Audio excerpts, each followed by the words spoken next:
Grande parte dos jovens que foram conquistados no Brasil, eles foram conquistados por causa de argumentos econômicos que foram produzidos por think tanks americanos, exatamente para criar essa ideia de que o campo progressista, que eles chamam de comunismo, socialismo e atribuem, obviamente, à esquerda, teria a ideia de tirar o dinheiro das pessoas para redistribuir esse dinheiro.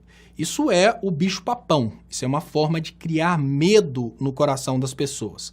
E a ideia de que o liberalismo sempre vai trazer o melhor para os mais esforçados. Isso é aquilo que a gente pode chamar de falácia, porque além do esforço, você precisa de ter as pré-condições para você conseguir alcançar determinada coisa. O que eu estou querendo dizer é que se você estudar adequadamente tanto a política de redistribuição de renda quanto a política liberal, se você estudar adequadamente, você vai ver que as duas políticas elas fazem sentido e fazem sentido em determinados momentos da vida econômica de uma sociedade. Só que no debate político, principalmente para os leigos, por exemplo, o economista de Facebook, que é um dos fenômenos que aconteceu demais em 2016, 2017, sempre esses assuntos são tratados de uma forma capada, de uma forma de modo a atender somente os interesses dos liberais. Então, o que é o argumento trazido pelas escolas como Freedom House, Heritage Foundation, Austrian School of Economics? Eles falam que a partir do momento em que você começa a tributar para redistribuir, você tira o incentivo das pessoas produzirem. E a única coisa necessária para o crescimento econômico seria somente tirar os impostos. A ideia que eles tentam passar é mais ou menos assim. Se o governo sumisse e parasse de cobrar impostos, o povo se autorregularia e o mercado ele faria com que tudo acontecesse automaticamente. Porque, olha, você procuraria um certo produto, as pessoas iam produzir esse certo produto e as coisas aconteceriam espontaneamente. Obviamente eles falam isso porque existe uma intenção das pessoas que financiam essas escolas de economia de que a redistribuição de renda pare de acontecer nos países subdesenvolvidos. E a pergunta básica é, por que parar a redistribuição de renda nos países subdesenvolvidos como o Brasil? Para diminuir o consumo. A chave de tudo isso, principalmente a chave para a gente conquistar os jovens do Brasil, para que eles mudem a opinião a respeito dessas políticas econômicas, é explicar que quanto mais miséria eles conseguirem produzir dentro do Brasil, mais a produção brasileira estará à disposição deles. Vamos pensar, vamos resumir esse raciocínio a Estados Unidos e Brasil e vamos colocar como chave desse raciocínio o consumo. À medida em que vai aumentando o desemprego no Brasil, e à medida em que nós vamos tendo inflação, mas a inflação é escondida pelo governo, ou seja, os preços sobem, mas o salário se mantém congelado, as pessoas vão tendo menos acesso ao consumo. À medida em que as pessoas vão tendo menos acesso ao consumo, vamos pegar dois produtos que a gente tem, exemplos aí que foram comentados, arroz e carne. À medida em que as pessoas vão perdendo a capacidade de consumir a carne, ela torna-se disponível para exportação. Vamos pegar o modelo inverso. Se você redistribui renda, se você tem todas as pessoas trabalhando, se você tem altos salários, o próprio brasileiro vai consumir a carne que ele produz. Se o brasileiro ganha pouco, se você tem muito desemprego, se o brasileiro está ferrado, ele tem que vender essa carne para fora. Então, à medida em que um governo vai para o lado do redistribucionismo, da redistribuição de renda, falta produtos lá no norte. Falta no sentido desses produtos ficarem mais caros. Então, é interesse do norte desenvolvido promover essa ideologia dentro do sul subdesenvolvido para criar um alto desemprego. É o momento que eu falo que o Guedes não está errando. Não é a intenção do governo Guedes gerar emprego, não é a intenção do governo Guedes melhorar a economia. A intenção do governo Guedes, e é até o motivo pelo qual ele foi contratado, é administrar o Brasil como colônia para produzir num país com alto nível de desemprego, porque o alto nível de desemprego força baixos salários. Baixos salários significam produtos produzidos com custo muito mais baixo, e esses produtos produzidos com custo muito baixo, por não terem mercado no Brasil, porque o povo brasileiro está sem dinheiro, eles são disponibilizados para o norte desenvolvido. Então a chave de tudo está no consumo.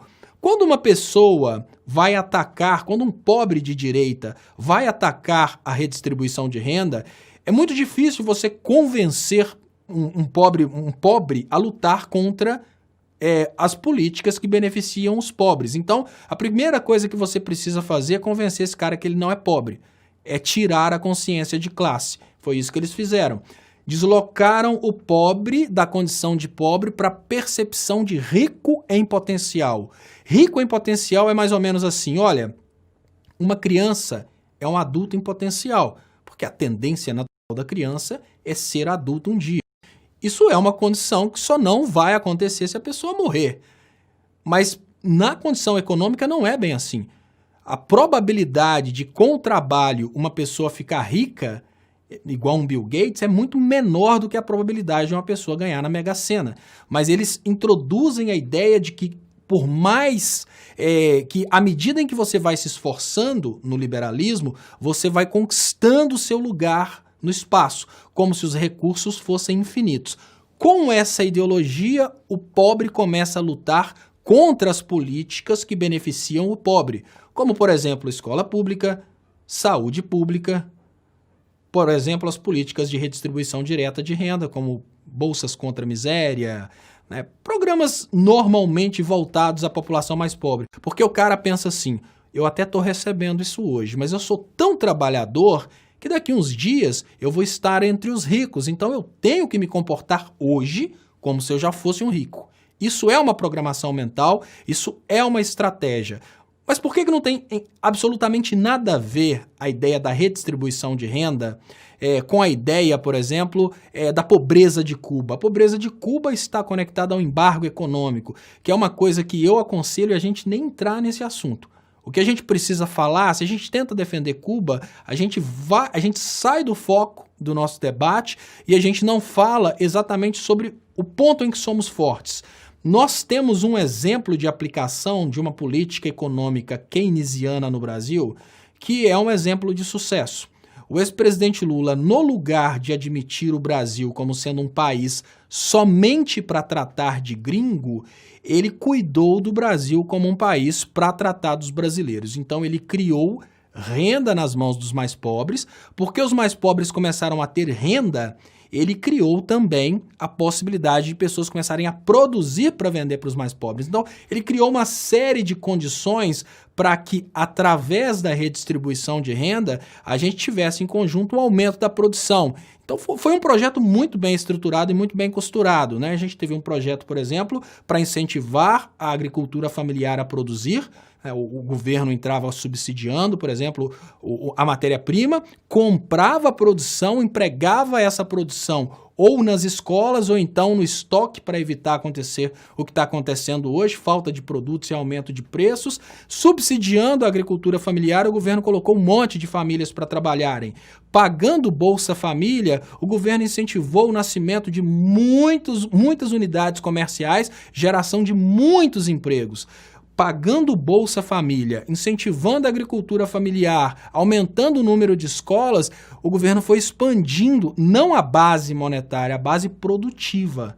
Então nós tivemos aí uma situação de expansão da economia brasileira. O nosso PIB multiplicou por 5, nós tivemos um aumento real do salário, o aumento que a gente sempre teve foi o aumento relacionado à inflação, nós tivemos um pacto de aumento real do salário, que era uma parte para correção da inflação, que não é aumento, é só correção, mas também uma parte do salário que ia aumentar de acordo com o crescimento econômico, ou seja, de acordo com o PIB. E é por isso que nós tivemos menor desemprego da história em 2014, a maior redução da desigualdade social. Isso são dados, não precisam estar nos livros do MEC porque estão no Banco Mundial, e nós tivemos o maior aumento do PIB brasileiro.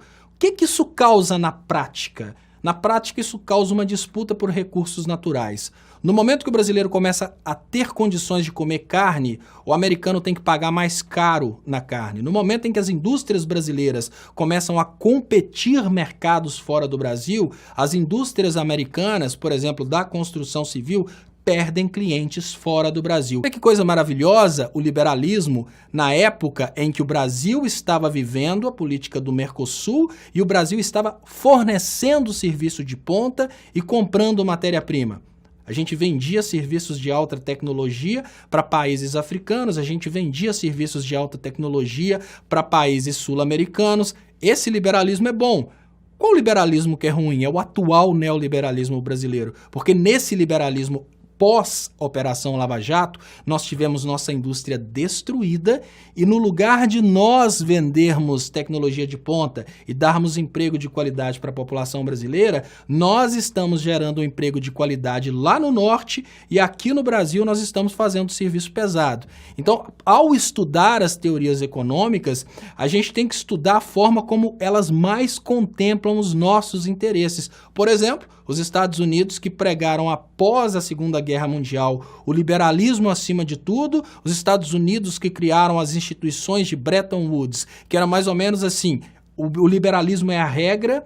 No governo Trump eles começaram a derrubar o liberalismo porque a China cresceu demais e nesse atual momento da economia mundial, o liberalismo beneficia a China.